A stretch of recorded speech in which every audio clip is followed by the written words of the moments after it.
Hello YouTube. It's time for another couple stories actually. I'm going to tell a couple of them about Farmington Correctional Center. You know, when I got there, even though I came from a worse place, you know, the walls, Missouri State Penitentiary,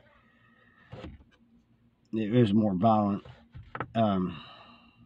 Farmington Correctional Center, I didn't like it because it was actually two prisons in one, and one side was all sex offenders, you know, and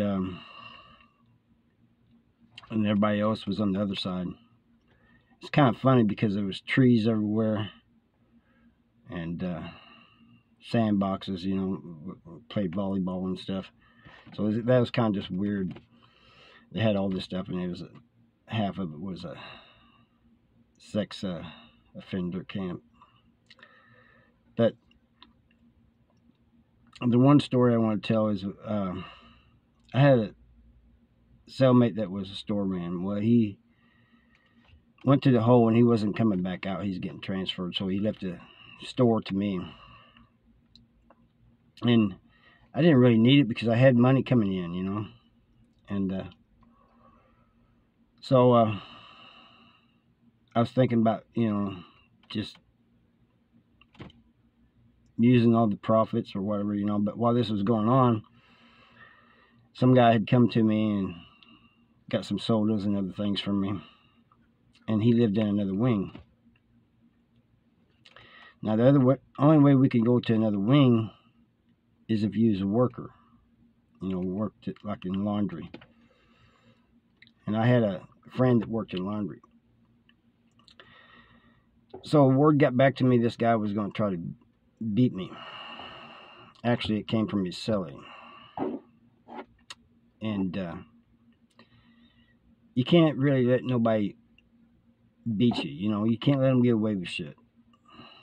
Because, you know, man, it's hot in here. I'm going to turn the air conditioner on. I hope it don't mess up with the audio.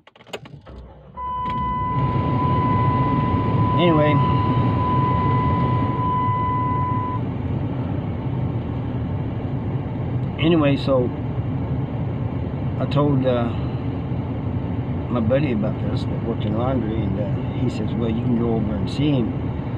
I just tell him I need you to work as a volunteer to help me with the laundry, pass out laundry. I said, okay.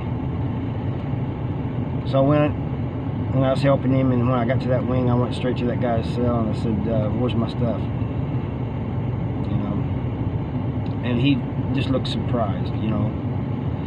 I said, you've been avoiding me, you've been staying off the yard, you think you're not going to beat me. Oh, I'll have your stuff next week. I said, no. Whatever you got in your locker now, you're giving me now. And he goes, it's more than what I owe you. And I said, that's for trying to beat me. I'm taking it, you know. So me and the guy that worked the laundry, we got the stuff and we left, you know. He tried telling people that we robbed him, you know. And but when they found out the story, you know, they said you did that to yourself, you know. You were over here bragging, talking about how you was going to beat him, you know. If you didn't like him coming in and taking your stuff, you should have done something about it. But then there was this, you know, that was the end of that, you know. And I eventually got, I just told everybody I ain't running the store no more, and I just ate all the profits, you know. If I have money coming in, why should I do something like that, you know? I can understand if I didn't have money coming in, that's a good hustle, you know. It really is. It's that kind of a hassle, but it's a good hustle. But I had money coming in, so I just ate, you know, I closed the store down and just ate the profits and stuff, you know. But the other story was about a friend I knew him at the walls, and he don't know if I should say his name or not, but he tried to, when we got to Farmington, see, Farmington didn't have no electric fence. As far as I know, it's one of the, besides like Algoa and a couple of the lower level prisons, it's one of the few level 4s that, maybe the only level 4 that doesn't have electric fence. And it's got a sensor wire. And from what I'm told, they was told they could build a prison in Farmington as long as it wasn't electric. So they had these, they used these sensors. And I know it aggravated them, you know, because birds and things would land on it, and they'd have to go check it out, you know. A little car would ride around, stop and check it out. But Joker and this other guy, they decided they was going to escape. So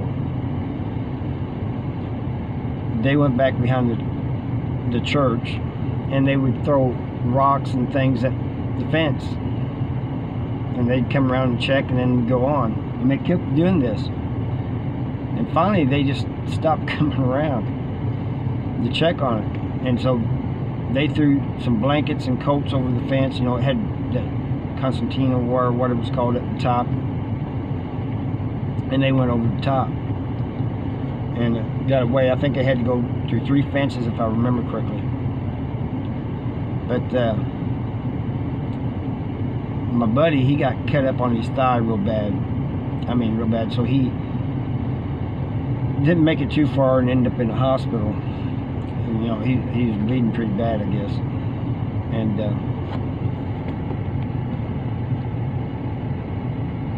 so he got more time for that, you know. And I think he only had a life sentence. When I say only a life sentence, I'm saying because this other charge, this escape got added to it. At least 5 years, and probably ran wild. But I thought that was kind of neat how they just kept throwing things at the fence, and then when they stopped coming, you know, they went over. I have one more story about, well, I have a bunch of stories about Farmington, but I'm going to tell another one here. Just I got time. Where they tried to escape at, behind the church, right across, right on the outside of, there was a building there, and I never knew what it was. And but I'd always see women there, you know. Rarely would you see guys there. And these women, they look towards the prison with like contempt, hate, you know.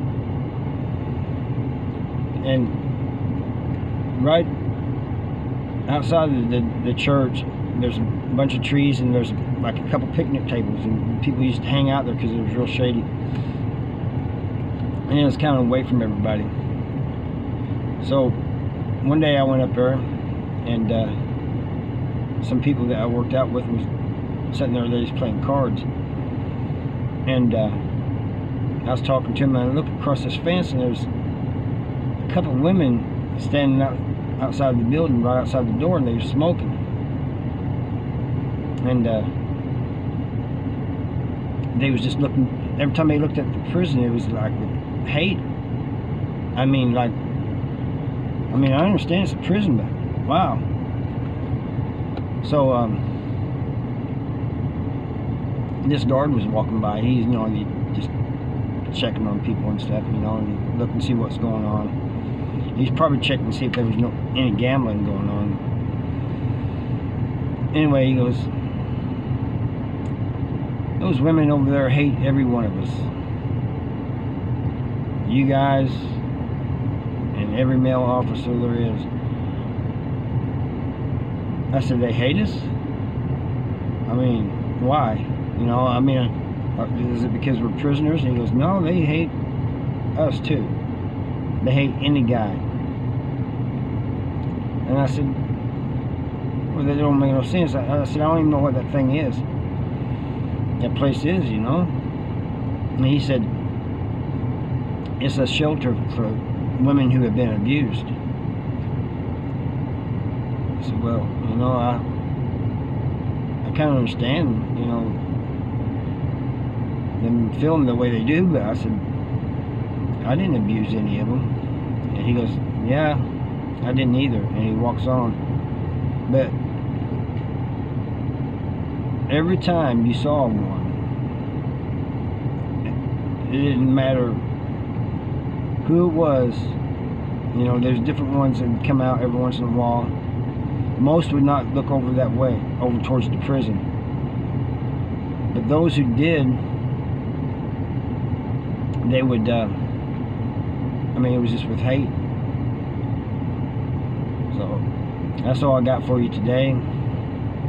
Hit that like, subscribe if you're new, and you know, share this video, and hit that notification. And I'll see you all next time. Thank you.